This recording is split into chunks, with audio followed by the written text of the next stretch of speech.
नमस्कार, जोहार झारखंड देख रहे हैं आप। आपके साथ मैं हूं शिप्रा झा। बुलेटिन की शुरुआत करेंगे बड़ी खबर के साथ और बड़ी खबर धनबाद से है, जहां धनबाद के अपर जिला एवं सत्र न्यायाधीश उत्तम आनंद के हत्याकांड में आज फैसला आएगा।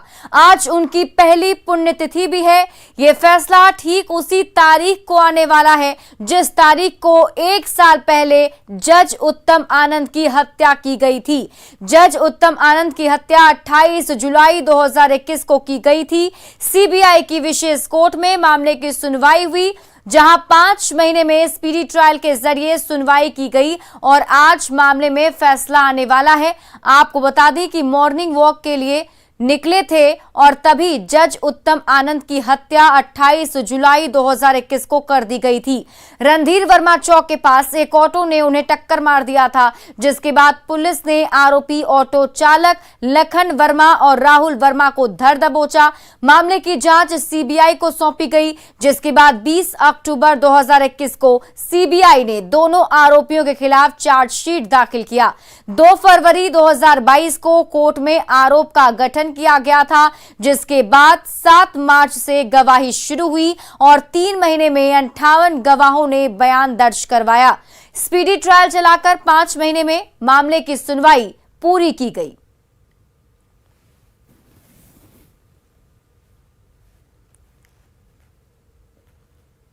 और अब बात अलार्मिंग बन रहे मंकी पॉक्स की। झारखंड में मंकी पॉक्स के संदिग्ध मरीजों की संख्या बढ़ती ही जा रही है। कल गढ़वा में मंकी पॉक्स का संदिग्ध मरीज मिला था, जिसके बाद आज पलामू के चैनपुर प्रखंड में मंकी पॉक्स का संदिग्ध मरीज मिला है। स्वास्थ्य विभाग ने संदिग्ध मरीज को आइसोलेट करते हुए उसके सैंपल को जांच के लिए पुणे भेज दिया है।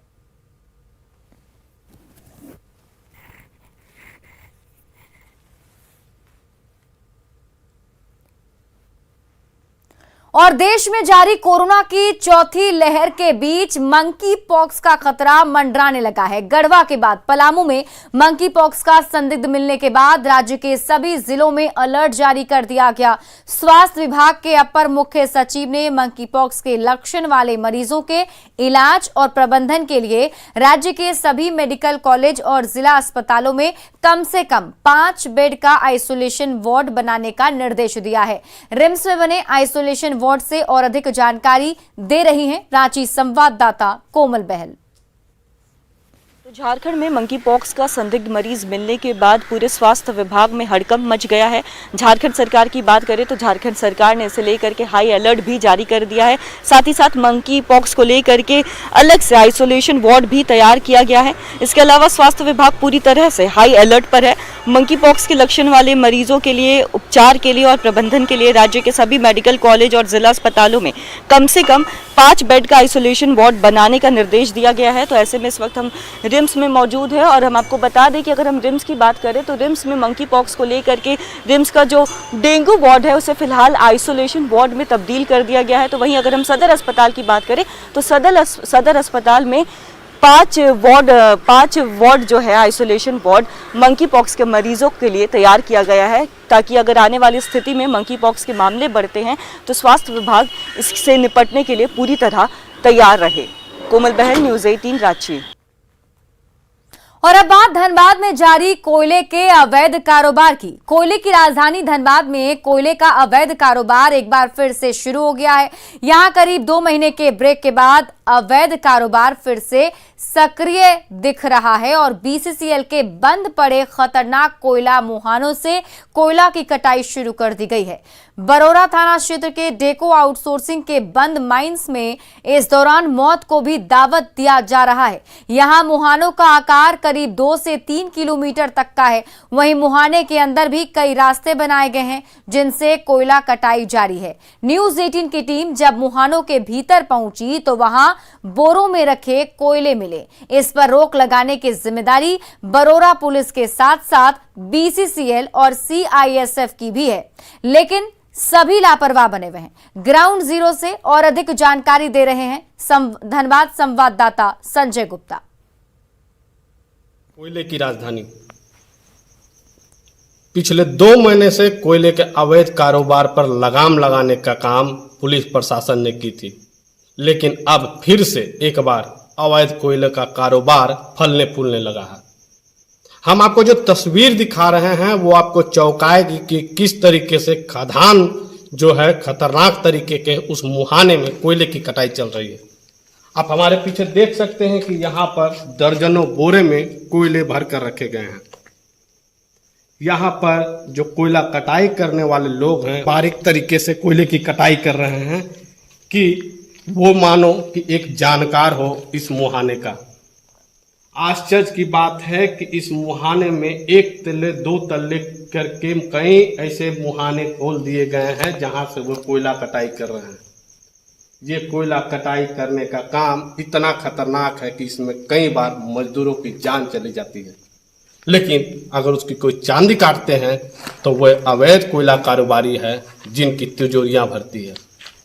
अगर कहा जाए तो अवैध कोयला कारोबार का रोकने का काम पुलिस प्रशासन, बीसीसीएल और सीआईएसएफ का है, लेकिन ये जो सिस्टम है वो पूरी तरीके से फैल है और ये हम नहीं कर रहे हैं। ये जो अवैध मुहाना है यह इसका प्रमाण है।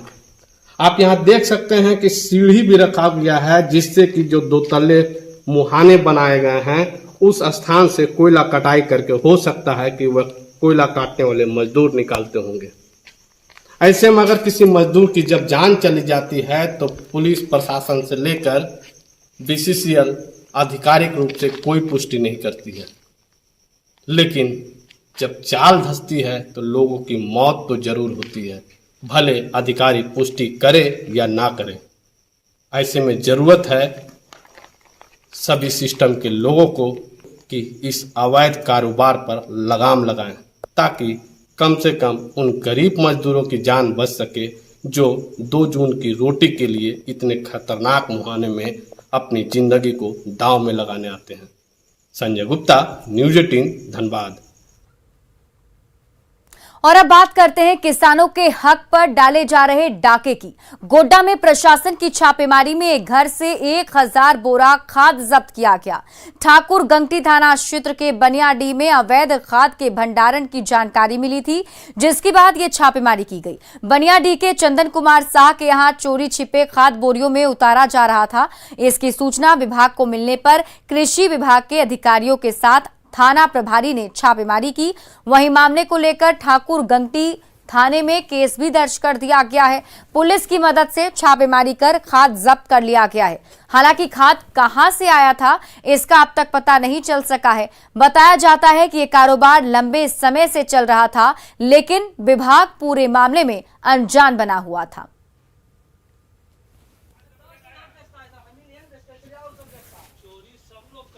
सब ठीक है, अब 10 को बेचता है, जिस दिन उसका भी पकड़ा जाएगा। हाँ देखिए, हाँ गलत हम नहीं, गलत चीज हम बेचते हैं, गलत चीज इलीगल रूप से बिना लाइसेंस को वो फर्टिलाइजर बेच रहा है, तो उस पर सील किया गया, केस किया गया, एफआईआर किया गया। अब उसको जांच के लिए भेजा जाएगा। अब तो देखेंगे, काउंट करेंगे, बाद में एक्सपेक्टेड अब क्या योजना पर। सर, जो लाइसेंसी दुकान से वो खाद कितने में बेच सकते हैं?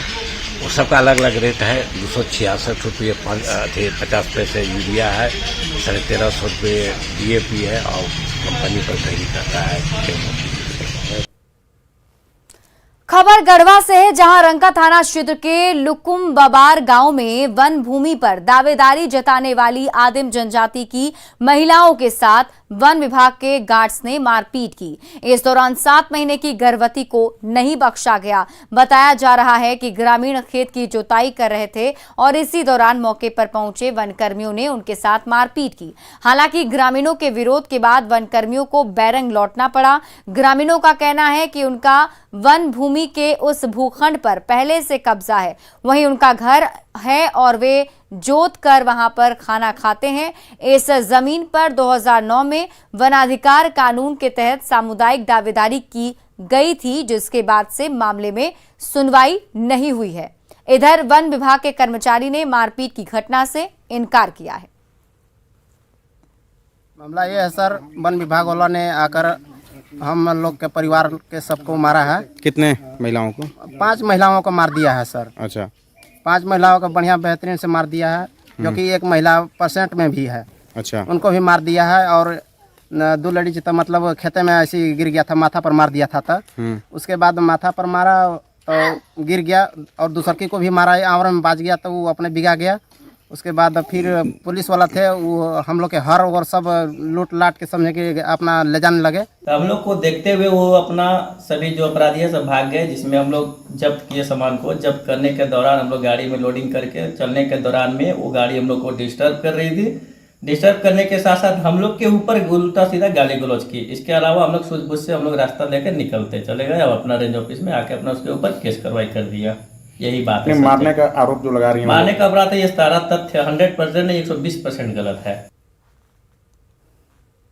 गिरिडीह में धनवार प्रखंड के 2 अलग अलग जगहों पर ठनका गिरने की वजह से 2 लोगों की मौत हो गई। वहीं 8 लोग इसमें बुरी तरह से झुलस गए, जिनका इलाज स्थानीय अस्पताल में चल रहा है। मृतकों की पहचान 14 वर्षीय अरविंद चौधरी और विशाल कुमार के रूप में की गई। बताया जा रहा है कि ये लोग देर शाम फुटबॉल खेल रहे थे और कुछ लोग मोबाइल पर सर्फिंग कर रहे थे। इसी दौरान बगल में आम के पेड़ पर ठनका गिरा, जिसकी चपेट में आने से सभी झुलस गए।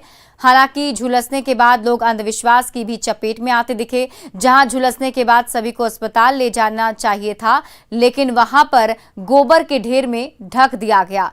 तब तक एक किशोर की मौत हो चुकी थी।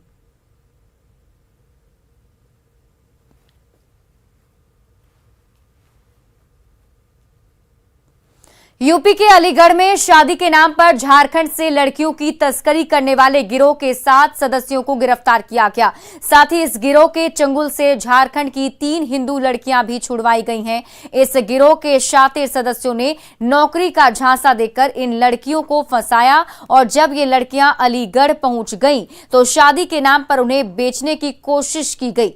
लड़कियों को फंसाने के लिए मुस्लिम युवकों ने हिंदू नामों से अपना आधार कार्ड बनाया और वही कार्ड दिखाकर हिंदू लड़कियों को ट्रेन में बिठाकर अलीगढ़ ले गए। स्थानीय हिंदू संगठनों ने गांधी पार्क के बस स्टैंड से आरोपियों को पकड़ लिया और अलीगढ़ पुलिस के हवाले कर दिया है। तुम्हारा क्या नाम है? मेरा तो सईद नाम है। सईद। लड़की कौन सी लाते हो? हिंदी मुस्लिम? वो तो सब हिंदू है। वो लोग हिंदू लड़की लाते हो? नहीं, मैं लेके नहीं आया हूँ। कहाँ से लाते हो? मैं सिर्फ इनसे बात की। लड़की कहाँ से लाते हो? झारखंड से। झारखंड से?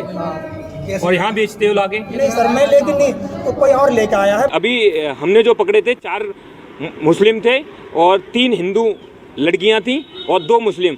जो मुस्लिम लड़कियाँ हैं वो उन्हीं की पत्नियाँ हैं। वो पत्नियों के साथ मिलकर ये काम को अंजाम दे रहे हैं। उनको अगर कोई लड़की पसंद आ जाती थी तो उसके साथ ये शादी फर्जी शादी करवाते थे और शादी करके महिला जब घर में चली जाती थी तो रात्रि को नशीली दवाएं देके ये घर से कीमती सामान लेके चंपत हो जाती थी। रांची के एटीएम से पैसों के गबन का इंटरनेशनल लिंक सामने आया है। पिछले दिनों सीएमएस इन्फो लिमिटेड के 2 कस्टोडियन अमित मांझी और सुभाष चेल को 36 एटीएम में रकम डालने की जिम्मेदारी दी गई थी, पर दोनों कर्मचारी एटीएम में रकम डालने की बजाय 1,81,80,000 रुपए लेकर भाग गए थे। हालांकि रांची पुलिस ने दोनों को दबोच लिया है और जब उनसे पूछताछ हुई तो कई चौंकाने वाले खुलासे हुए। दोनों कर्मचारियों ने बताया कि एटीएम से उड़ाए गए इन पैसों का इस्तेमाल दुबई में ऑनलाइन सट्टेबाजी में होता था। रांची पुलिस इसके तार खंगालने में जुटी हुई है। जितने भी बैंक्स हैं उनके साथ में एक अलग से ये बैठक करे, एक अलग से ये एक टीम गठित करे ताकि इस तरीके के कार्यों में जो भी कर्मी शामिल है, चाहे वो किसी प्राइवेट एजेंसी से हो या बैंक के कर्मी हो, तो उनका प्रॉपर वेरिफिकेशन हो सके। सुप्रीम कोर्ट में सीएम हेमंत सोरेन से जुड़े माइनिंग लीज और शेल कंपनियों में निवेश मामले में सुनवाई होने वाली है। सीएम हेमंत सोरेन की ओर से खनन लीज आवंटित कराने और उनके भाई बसंत सोरेन के करीबियों की ओर से शेल कंपनियों में काला धन निवेश करने के मामले में सुनवाई होगी। इस मामले में झारखंड सरकार और सीएम हेमंत सोरेन की ओर से 2 अलग अलग याचिका दाखिल की गई है, जिसमें हाईकोर्ट के आदेश पर रोक लगाने की मांग की गई है। इन दोनों याचिकाओं पर झारखंड हाईकोर्ट में भी 29 जुलाई को सुनवाई होने वाली है। छठी जेपीएससी की मेरिट लिस्ट रद्द करने के फैसले को चुनौती देने वाली याचिका पर सुप्रीम कोर्ट में आज भी सुनवाई जारी रहेगी। कल सुनवाई के दौरान याचिकाकर्ता की ओर से जेपीएससी की फाइनल मेरिट लिस्ट में गड़बड़ी की ओर इशारा किया गया था। उनके मुताबिक छठी जेपीएससी के विज्ञापन और नियमावली के अनुसार अभ्यर्थियों को सभी पेपर में न्यूनतम पास मार्क्स लाना जरूरी है और क्वालिफाइंग पेपर का मार्क्स मुख्य परीक्षा में जोड़ना गलत है। ऐसे में जेपीएससी ने पूर्व में जो स्टैंड लिया था उसे रिजल्ट बनाते समय बदल दिया गया। वहीं दूसरे याचिकाकर्ता ने उन्हें नौकरी से हटाए जाने को अनुचित बताया है। अब पूरे मामले पर सुप्रीम कोर्ट में सुनवाई के दौरान क्या कुछ होता है, इस पर सभी की नजरें टिकी हुई हैं।